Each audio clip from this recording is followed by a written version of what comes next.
Okay, now that we've completed our primary survey and we've done our adjuncts to the primary survey, gotten our x-rays, put our OG tube and our Foley catheter in, we're going to start the secondary survey. Let's start up here at the head. His left pupil is 5 millimeters and minimally reactive. Right pupil is 6 millimeters and reactive. He has obvious head trauma here with a laceration, soft tissue injury, and the left temporal frontal region over the forehead. There's no active bleeding at this moment right now. His nares are patent without any blood. Midface is stable. Mandible has no crepitus to it. I don't feel any crepitus about his face either. No cephalohematoma in the back. There is a mild cephalohematoma in the front here. Okay, let me take a look at his tympanic membranes.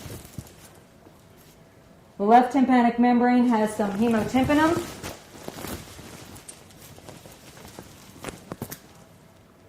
The right tympanic membrane is clear.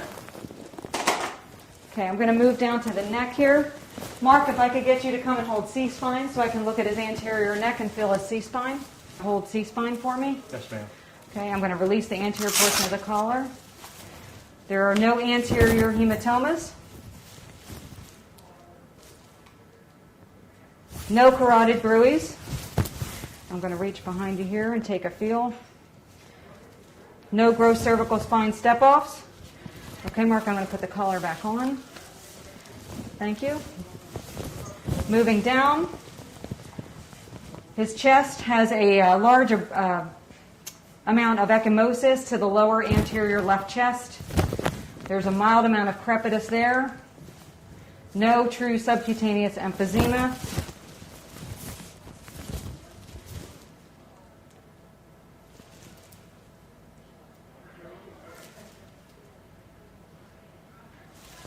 His lungs are clear, but there's a slightly decreased amount of breath sounds on the left-hand side there. His abdomen is soft, non-distended. His pelvis is wrapped with a pelvic sling. I'm not going to re-examine that. We already know it felt unstable. His flanks have no ecchymosis. Moving down. His pelvis is in a sling. I'm not going to re-examine that. We already know it's unstable, and I'll leave the sling in place. Moving on to his extremities, he has an obvious open deformity to the left femur, fracture deformity. The right extremity, I don't see any gross deformities on here. I'm not going to mobilize that left or right extremity because of the pelvic fracture. Looking at the other extremities here,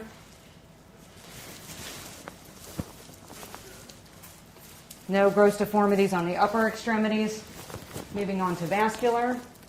He has less than 2-second capillary refill in his bilateral toes. 1+ dorsalis pedis pulses in both feet. 1 to 2+ radial pulses in both arms. Overall, I don't see any other gross abnormalities. His urine is clear. So we are going to need x-rays of his left femur, left knee, left hip. We already have the chest. We already have the pelvis. And at this point, we also need to see where we are on locating or on contacting the transfer center. I'm going to cover him up to prevent hypothermia.